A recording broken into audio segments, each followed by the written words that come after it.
Well, everyone, welcome back to a very exciting episode of the Storybox podcast. Today, my friends, I'm delighted to welcome a New York Times bestselling author, someone who's got a bunch of accolades to his resume. I would probably take 5 minutes to read them all out for you, which means that he's got a lot of experience. He's lived a great life by the looks of things too. His name is Simon Mannering. Now, for those of you that don't know who he is, he's the founder and CEO of We First, a strategic consultancy accelerating growth and impact for purpose-driven brands. He's a member of the steering committee of sustainable brands as well, the Forbes Business Council, and a fellow of the Royal Society of Arts. He's a New York Times bestselling author of the book We First, which also became a Wall Street Journal bestseller and was named the best marketing book of the year by Strategy Plus Business, and was named Amazon top 10 business books, believe it or not. He's also got a new book which came out recently called Lead with We, which I think is a pretty cool title. And you can go get a copy of that wherever books are sold. But Simon, can I welcome you so much to the Storybox podcast today, my friend? Thank you, Jay, and thanks to everyone listening in. It's so great to have another Aussie on the show. Now, you're in LA at the moment. So I always love speaking with Aussies. It means that I can relax a little bit. We can give each other a hard time out of the gate instead of being polite, right? Exactly. But I really do appreciate you making the time to be here, man. The very first question that I do have for you before we dive further into your backstory is, what does success look like for you? Well, I'll give you a double barrel answer. I used to think that it was getting all these accolades or getting recognition at home in Oz or in Europe or in the States, but that was a mistake. What I've realized since then, through talking with a lot of other successful people, is that fulfillment, which I really think is what success is about, is an inside-out job. And what do I mean? Instead of these outside recognitions, you get a statue, you get a job promotion, you get whatever it is. The more you give of yourself to others, the more you fill yourself up rather than being filled up by others. So success for me is fulfillment. And for the last 10, 11 years, I've really dedicated myself to kind of using business as a force for good. And that's made me feel a lot better about myself, my relationships in my life. But I spent most of my life getting it the wrong way around, in all honesty. When was the moment that you realized that in fact was success for you? You mentioned that it kind of has changed for you over time. Was there more of a catalyst moment somewhere in your life? Yeah, I'd love to say it was all planning and I was mature and grew up and knew what I was doing, but it actually came in a pretty abrupt way. I had been an ad guy in all well-known ad agencies in Australia and London and then in the US. And I was in my place in LA, and this was a while ago, like at the end of the 90s. And I walked into my kitchen one morning, and on the answering machine was 5 messages. One from my mum, who was in Sydney, calling me in the middle of the night, LA time. And she was just saying, Simon, wake up, pick up the phone, wake up. Another message from her, more upset. A message from my sister yelling down the phone because she was trying to reach me in my bedroom, which was, other side of the house. My mother, very upset, calling again. And then the final message on the answering machine was, Simon, Dad died. He was calling to say goodbye. Call us when you wake up. And I hadn't seen my dad for 5 years. And I'd been running around being a self-important ad guy, and he'd been sick. And I just didn't carve out the time to be with him. And, those words that she said, like call us when you wake up, took on a meaning to me that I don't even think she had intended, which is like, wake up from what the hell you're doing, Simon. Like, what are you doing? What is important? And so it really destabilized me for a while because I was feeling professionally unchallenged and then personally, at sea. And I just sort of sat in that for a while because I couldn't see straight. And then I happened to read the speech that Bill Gates gave at the World Economic Forum that year, where he was talking about the global economic meltdown in 2008 and business needs to play a bigger role in fixing things. And I took that to heart. I decided to write a book to answer that challenge, and that led to the first book, We First. So it wasn't planning. Basically, the universe came along and just like cracked me over the head through a very sad event, and I changed the course of my career. So here we are 12 years later, Did you have a good relationship with your father? You know what? I'd love to say it was better than it was. I think, father and son relationships are difficult. I think Aussie males and men and fathers are a difficult one. So he set an incredible example, but he was a fairly stoic guy, not a man given to emotions, not a man to say, hey, I love you and bring it on in and here we are and all of that. It was much more that kind of from that generation in Australia. So it's not necessarily about closure, but not getting a chance to say goodbye and not spending more time with him felt very abrupt at the time. And I had to process that. And, for what it's worth, doing the work that I do now and that sort of sad event being a catalyst for where I am today, in some ways I feel close to him, or closer than ever, because he played an instrumental role in my life. But would I do it differently if I had my time again? For sure. What did he teach you about leadership and how to be a good leader? Well, leadership is a funny old thing. I think leadership traditionally is misunderstood as someone being out front. And arguably you can make that case. You can say, if you're going to be a leader, you've got to be someone that people want to follow. So you've got to set an example. But what I've really experienced in my own life, in sort of corporate life, and then what I've done in my own company is, as a leader, I want to build a platform on which others can stand. And so like my new book, Lead with We, I think any brand, any personal brand, you should be somebody who articulates a vision or a purpose or a future that other people want to be a part of and enable. So leadership really is setting a trajectory that can inspire everyone to build that future with you. And that could build a company and its bottom line. It can also scale impact. So I don't think of it as being the person at the top out front, but rather being the person who rallies everyone in service of something larger than yourself, and then everyone goes with you. Let me come back to more leadership questions later on, because you do have a book titled Lead with We, which I think is pretty interesting. And I want to touch on your first book in just a moment too, but I want to go back a little bit and ask, so you hadn't been in touch with your father for 5 years, you're doing the agency job. Was that always something that you wanted to do, or what was the career choices that what did you want to be when you grew up? Yeah, there's a pattern in my life which is called no planning. I went to Sydney Uni. I did arts law. I wanted to be the long-haired art guy, just eking out a living on bread. And then I got married and realized you can't really survive that way. Anyway, when I finished university and was going out there, a few friends said to me, hey, you should be a copywriter. And I thought, oh, legal copyright, right? But what they meant was actually someone writing ads. And I think it was because I had a really inappropriate sense of humor. I think that was the key to that. And so I went to the ad school in Australia and gave it a go. So it wasn't really planning. I think I liked the rigor of thinking that you learn going through law school, but I'm much more a creative animal. And then, I don't know, like a lot of Aussies, sometimes you feel like you might be missing out on something when you're so far away from the rest of the world. So I got that sort of, walkabout spirit, and I thought I'd go out there and give it a go. And like a lot of people, you go to the UK and give it a go. And you always want to, like everyone always tells you can't do something or stay in your place or you're not good enough. And every time they do that, like a lot of Aussies, you kind of go, yeah, okay, all right, let's see that. Let's go. And so I just kept having a go in different markets around the world. But then, I was just back at Christmas, I was back in Sydney for the first time in a long time because of COVID. And, it's really funny. We all go through life and we try to get the top of some mountain, whatever your mountain is. It doesn't what it is. You get to the top of some mountain. But what I realized after all these years is you get to the top of that last mountain and then you look back over your shoulder and go, I want to go back to the beach where I began, all the way down there. So, don't kill yourself climbing mountains that aren't actually the ones that are going to fulfill you, And what led you to starting your consultancy firm? At the moment, it's called We First. Yeah. I mean, I had worked as a writer on Nike at their ad agency, Wieden & Kennedy in Portland for a number of years. And you get to write the ads for the big fancy athletes and the Olympics and the World Cup and these big, big projects that have a real global stage or dimension to them. And then I was worldwide creative director on Motorola at an ad agency called Ogilvy, which many people know about, and launched the Razr phone and all these other things. And when you do that enough, you kind of go, wow, look at the power of media. I mean, if we tell the right story, people do things differently.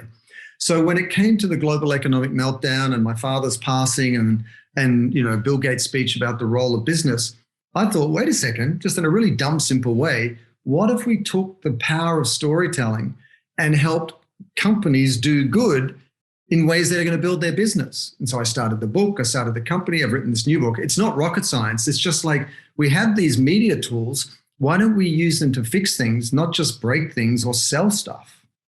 So how do stories help grow a business and give a business purpose? And also, there's a 3-part question. Sorry, it might tie all in together. No and worries. how does stories help, I guess, impact the leadership of the business as well? Well, at the end of the day, it doesn't matter what business you're in, B2B, B2C, big, small, or solopreneur. We're all human beings sitting around a campfire telling stories. Yeah. Like, buy this brand, go and watch that team, see this movie. I mean, we're just sharing stuff, whether it's on social media, digital, or in the real world. And so the reason the story is so important is it allows you not just to make a rational connection with someone, but an emotional connection, because you need the emotion to motivate someone to do something, right? Otherwise, they're not going to do it. So story is so important to get people to do something, especially something different to what they're normally doing. Buy your product, see this film, whatever it is. In terms of leadership, the world has changed now. When I started in marketing in the 1700s, because I'm older now. No, when I started in marketing years ago, the world was like infinite possibility. The planet seemed to have infinite resources. Business was going to grow exponentially. The world today is very different. We've got the climate crisis, loss of biodiversity, ocean acidification, carbon in the air, chemicals in the soil, plastics in the ocean. And the people in your life and that we're selling to, especially millennials and Gen Z, are looking around going, look at the mess we're in. Yeah. And so they want to buy from, work for, or invest in companies doing good. And so the role of story in leadership today is really allowing you to articulate what your purpose is, which is why your company exists, and to tell that story with your internal stakeholders, your employees, and your external stakeholders, consumers, and to rally all of them to solve for some of these issues in ways that's going to make employees, investors, consumers go, I like this brand. I'll talk about this brand. I like their stuff. They're doing less bad and they're doing more good. And so story is critical for the emotional connection, even more so today, given this very fast changing and challenged world that we live in. Having said all that, because we know that it is becoming increasingly harder to, I guess, keep up with demand, and I guess there's so many businesses being formed out there, it's kind of hard to be unique and yeah, in that sense. So how do we stand out from the crowd in today's so crowded market? It is true that there's more and more companies talking about their purpose, their impact, and some are doing it disingenuously as well. They're just basically greenwashing, cause washing, purpose washing, local washing, ESG washing, woke washing on it. Marketing, sales pitch. It's all just managing the optics of stuff. Yeah. Here's the good news. Employees, investors, and consumers are calling BS on brands every day. So if someone's doing it disingenuously, they're going to get called out. That said, how do you stand out? Well, instead of mistaking your cause or your impact for your purpose, as in, I'm a nonprofit and I raise money for cancer research, or I'm a brand who wants to be sustainable, you've got to have a unique point of view that's authentic and differentiating. So, for example, Airbnb, their purpose is to create a world where anyone can belong anywhere. That's specific to them. With Dove, the soap brand, it's to make beauty a source of confidence, not anxiety. With my company, a consulting branding firm, We First, it's to empower business to lead with we. These are all very specific articulations of their purpose. So you stand out by defining that in the first place. So you're unique in your category and then bringing it to life in authentic ways. So what are some ways in which, say, for example, someone is just about to start their own business, they're a bit nervous, they're looking at the competition and they're trying to figure out, okay, this is what they've got, how are we different? So what are some of the things that they've got to look at first? Is it more, I've got to look at the story of my business, I've got to look at my purpose, I've got to look at my mission, my vision all together? How are we going to go through this? Well, it's so important today because the expectation on businesses to do good is really just going to increase. So there's even more and more pressure and scrutiny on you to do this work. And honestly, I wrote the book Lead with We, which is available in Oz now as well, which is great. It just came out like a few weeks ago. On Amazon and all the places you can buy books, is that you have to ask yourself some fundamental questions. And the book lays out the step-by-step process for large and small companies. You don't need to think it through. You don't need to repeat the work that we do every day. It's all there and it's all laid out for you. But to define your purpose, you've got to kind of externalize yourself. And what I mean by that is it's hard to read the label from inside the jar. It's really hard for a founder or a leadership team to know who the hell we are because you're caught up in the swim of it every day. So the way you externalize yourself is ask yourself some fundamental questions. And we've done this work with Timberland and Tom's and Virgin and other companies out there. First is, what is your enemy? So what is that thing that gets you out of bed in the morning that you exist to work against? With Uber, it might be the horrible taxi experience, or, with Airbnb, it might be the homogenous hotel, which really doesn't give you an experience of belonging in any place. Secondly, when you're at your best, what are you doing? Like your team at your best, what are you doing? Thirdly, what are you the only of? There's only one leader like you. There's only one team like yours in one place like yours at this moment in time, unique to your industry. What are you the only of? And the book lays all these things out. So what is your enemy? What are you the only of? When you're at your best, what are you doing? And when you start to answer these questions and seriously put them down on paper, you start to see certain language or themes emerge that you go, oh, wait a second, damn, look at that. And then when you interrogate that language and then lock it down, and I gave you some examples a minute ago of companies that have done that, you step back and it's not like, oh, I'm doing something new. You go, oh my God, this has always been true of us. And it's a function of who you are and what your leadership team is.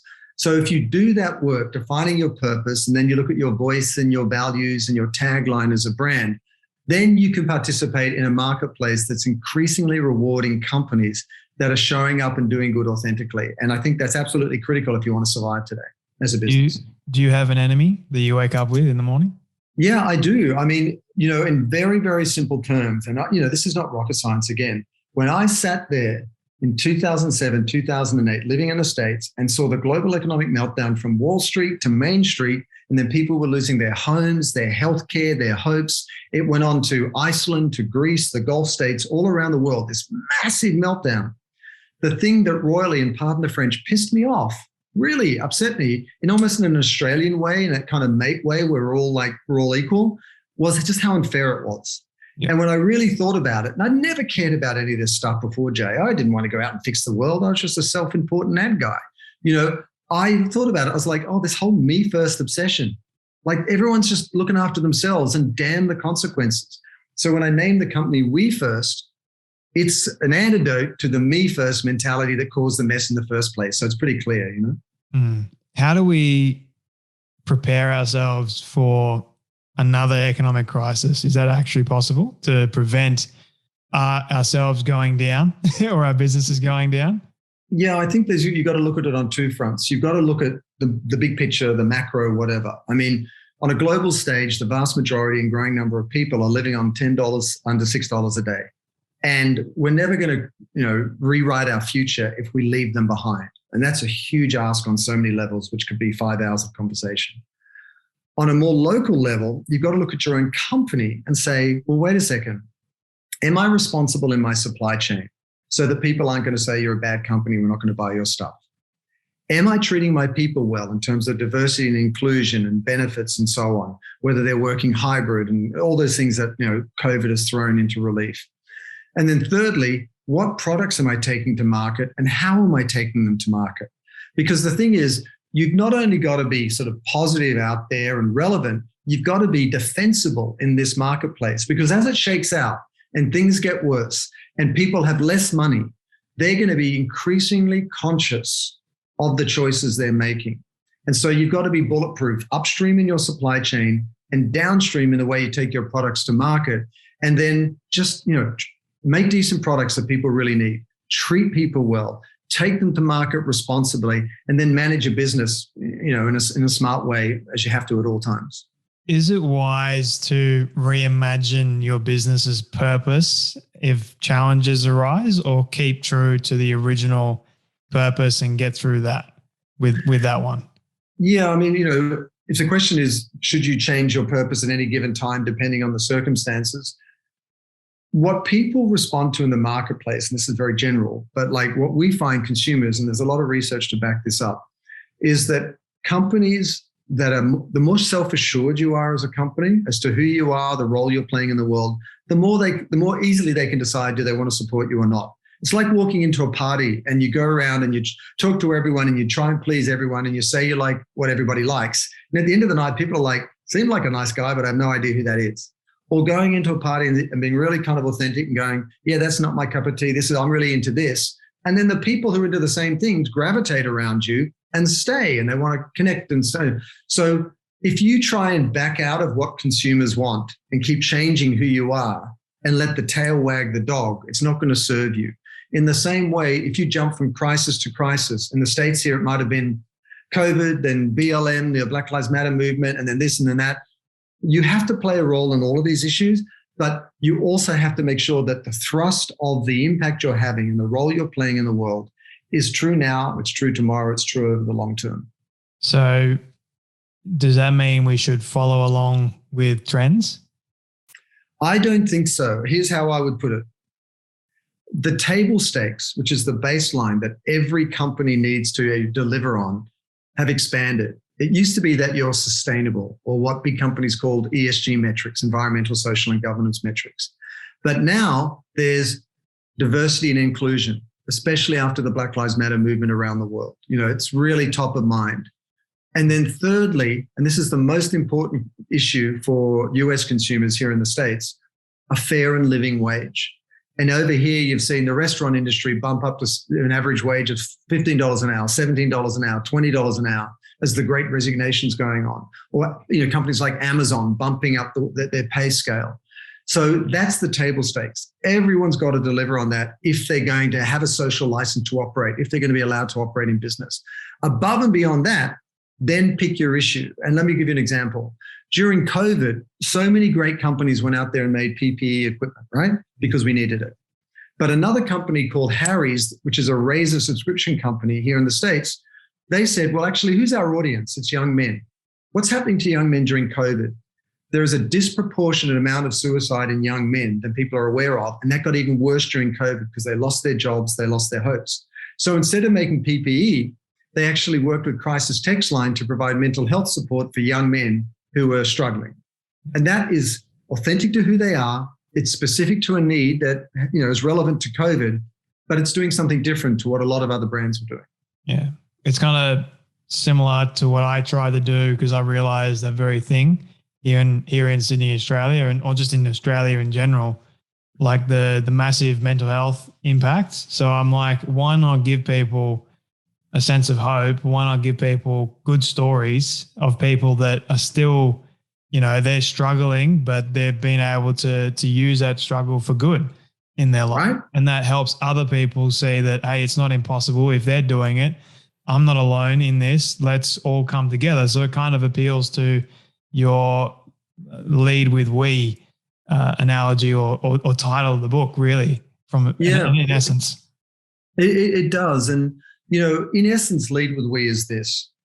I think that unless I'm crazy, we're in this mess in terms of the environment, in terms of disparity of wealth, in terms of our society struggling, because each of us in a very small way have been part of the problem. We bought products with plastic. We drove combustion engine cars. We ate too much meat, which created methane and other things and carbon into the atmosphere through industrial farming. And in the same way, we all made this mess together. The only way we're going to get out of it is together. When everyone changes and shows up differently.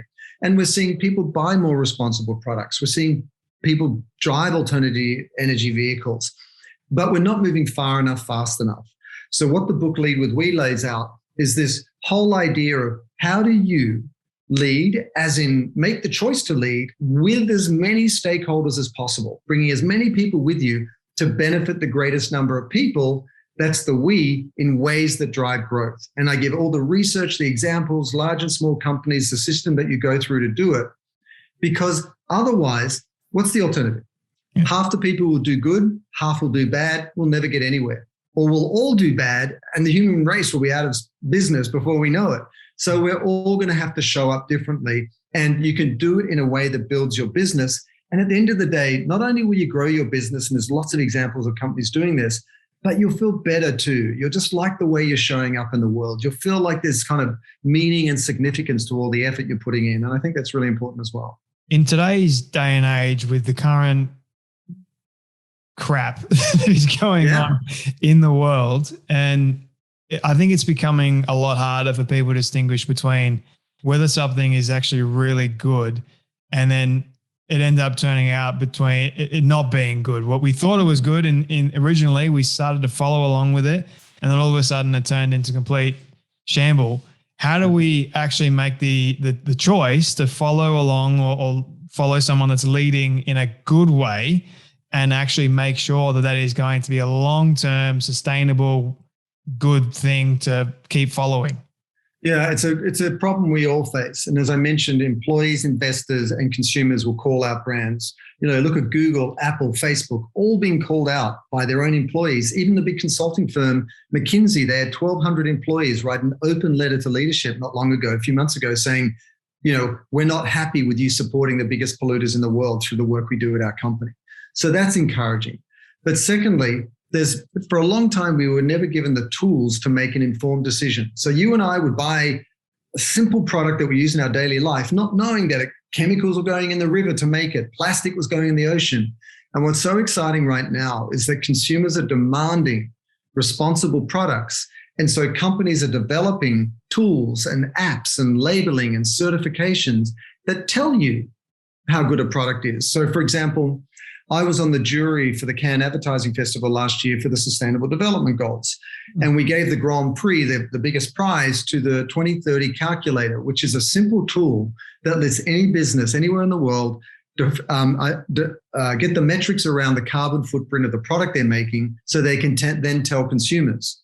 So we can know what we're buying. So we can be part of the solution, not part of the problem. And like Adidas and Allbirds, the shoe companies, now have a carbon calculator. Like a lot of labeling now tells you the carbon footprint of what's going on. So I just think we're finally at a point where people will call BS on people who are faking it. At the same time, the consumers and all of us are getting tools that will let us make more informed decisions. And at the same time, companies are showing up differently, like Walmart and P&G out here in the States are now collaborating to educate consumers about how to make more sustainable purchasing decisions. So I think everything's changing. It's early days, but it's pointed in the right direction. I'm optimistic. Will be an eternal optimist. That's just my nature. I mean, even if it gets even worse, I'll still be hopeful that it will get a little bit better because, they say things are going to get worse before they start getting better, but there's those little signs of hope and yeah. So for me, like I love this kind of stuff, talking about it, because I think it needs to be talked about and the conversation needs to be had more about, and people need to be educated more in this. But I'm curious, why did you decide to write the book Lead with We first and foremost? And was it a challenge for you to write in the first place? Well, having written one book that did well, you might go, oh, I'm done, dusted. Like, thank God that's over. But for the last 3 or 4 years, there's one thing that's kept me up at night. And I'm a dad with 2 daughters. They're 22 and 19. And they've told me they're not sure if they're going to have kids because they don't want to bring kids into the world. I mean, how crook is that? Like, that's like, as a potentially annoying grandfather, I'm just ready to crack all the bad jokes and just punish them for everything they did to me. I'm not happy with that. So on a personal level, there was an urgency there. But my problem is the last 3 or 4 years, we're not getting far enough, fast enough. If you look at the IPCC report, the big 6th assessment, the climate assessment, it says we're out of time and it's code red for humanity. If you listen to COP26, the big climate summit that happened a couple of months ago, Boris Johnson in the UK said we are digging our own graves. How stupid are we as a race that we are literally have all the data? We have heads of state, heads of corporations all over the world declaring this state of urgency. And we're like, that's awesome. Let's go about life as usual. And so I was really challenging myself to think, well, listen, I'm lucky enough to work with all these purposeful companies. And some of them are really working together in new ways, not just on their own, but together in new ways that can allow us to accelerate and scale our impact. And I thought, well, I've got this damn privilege of seeing this. I've got to share it with everyone else. And it was bloody hard to get done. When I wrote my first book, I was a freelance ad guy. I didn't have all the demands on me. Now I've got this company and we deal with a lot of big clients. And it took, 15 hours a day for, good couple of years on top of work because you had to write at night and on the weekends. That said, I had an amazing team who was helping me with research. You have your publisher, they've got editors and so on. So it was a team effort. But it was really hard and I was absolutely exhausted at the end of it. And so I bolted home to Sydney just a few weeks ago, collapsed into a latte, plunged face first into a Sydney latte, sorry, Melbourne, and then dove into the water, cried underwater so no one could see, got up, fell asleep on the beach and just went, oh my God, I'm cooked. So it was hard. Yeah. Which beach was that? Beach. You know what? There was a few. Actually, I went down because I just visited, a relative. It was actually the first beach I went down to was Balmoral Beach down in Mossman, but then I was at Bondi. I went down to Palm Beach. I went up to Byron Bay, where everyone seems to go these days. I drove up the coast and sort of checked out all the beaches on the way with my wife. And I was just like, I don't know, man, there's something about you grow up in nature in Australia and you go back to nature and it just restores you. And I felt so much better going back to the mothership and just reconnecting with where I grew up, Even though I was here during the whole COVID, you weren't allowed to go pretty much we couldn't. Out of your radius. Yeah. When we were allowed to go out, and the first place that I pretty much went was the beach because I missed it so much. And you're right. Like you have that revitalization. Yeah. And it was just like surreal, man. I'm like, this is never going to happen to me again. Yeah, no, but people don't realize if you grow up in the water in Australia, it's just part of your DNA. It's who you are. And when you go out there in the waves and you get pounded and beaten up and slapped down into the water, you're just like, it's like Mother Nature's massage, man. It's like, all right, we're going to tenderize you for a bit here and, sort you out. So no, I was so happy to go home. That's good, man. Well, where can people get a copy of your new book? I believe you mentioned that it's out in Australia too. It's out in Australia. Amazon. Is it going to just be go to in Amazon. Australian bookstores as well, or is? Yeah, it is. It's in Australian bookstores as well. It's called Lead With We, Amazon or Angus and Robinson and other bookstores out there. And I'd ask, here's a selfish question. The whole premise of the book is that we've got to change things together. So buy a book for yourself because you've got all my expertise and my company's expertise for 10 years all laid out for you in a plan. And that just saves you so much heavy lifting and to make sure you can grow and do good. But get another copy and give it to someone you know, another entrepreneur, a corporate type that you know, and just say, here's a gift, check this out. You can spend a little bit of money on a book. They can read it and absolutely change what they're doing because they see the business case there for doing it. And just you alone can have massive impact by doing that because we've got to do it together. And then, I'm always up for speaking out in Australia. You can always check out my company, WeFirst, at wefirstbranding.com and the work we do, wefirstbranding.com. But, I'm really, like you, I'm optimistic. I don't think this is the end of times. I think this is the beginning of a miraculous rebirth of business when we start to work with the natural world instead of against it. And when we do, we're going to be shocked at the things we can achieve without doing harm to the environment and how much the natural world can really teach us about doing things differently in responsible ways. And then the market forces will grow to reward companies doing that, especially with the younger demographics who are spending their money. And then we'll look back in 10 or 15 years' time and go, we were idiots. We were idiots in what we were doing. And now this is a whole new beginning for business. And I'm super excited. Yeah, I think you said it because we've been fighting against the nature of things for so long and it's worked to an extent. But imagine if we worked with it. I mean, right? I think everyone's being ignorant. We are. And we're only doing what everyone else is doing. So everyone's doing it. So we keep doing it. But now that's shifting and more young companies are going into business to do good. Yeah. And then big companies are retooling themselves to do less bad and more good. And the market forces are shifting. So if you're a young business, if you're a solopreneur or you're a legacy business that's been around a while, trust that retooling yourself in terms of your suppliers, how you treat your people and the products you take to market, it puts you on the right side of history. And as this goes along, it's going to push you forward. So trust in it. I hand on my heart, this is the way things are going, I'll make sure everyone knows where to get a copy of your book. I will get 2 copies and I'll give one away on the show as well. Awesome. As like a giveaway, I think it's pretty cool. But my final question for you, Simon, this is my all-time favorite question that I love asking all my guests at the end. It's a hypothetical one, but I want you to imagine with me for a moment that you've been able to reach The Age of 100. All your friends and your family have decided to put together a film for you of everything you've ever said and everything you've ever done. Don't ask me how in the world they got it all. We'll call it magic for the sake of argument. But they've been able to get it and show it to you on your 100th birthday. What do you want that film to say and to show about your life? I would hope that it's a montage of all of these incredible nonprofits, NGOs, foundations, companies, entrepreneurs who have all chosen to work together. And there's only 2 words in it, and it just says, "We first." That's all it's about.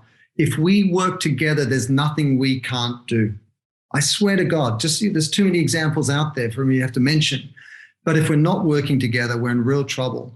And if I can play a small role in this choir of change that is headed in that direction, I'd be the happiest man. I'd park it right there and go, all good. I left it on the field.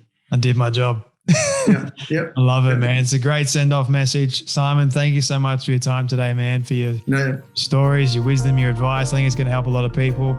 Do yourself a favor. Go and get a copy of Lead with We. And even if you want, go get We First too, his very first book. So, Simon, thank you so much for your time, man, and for joining me today on the Storybox podcast. Thanks, Jay. Thanks for having me, and thanks to everyone listening.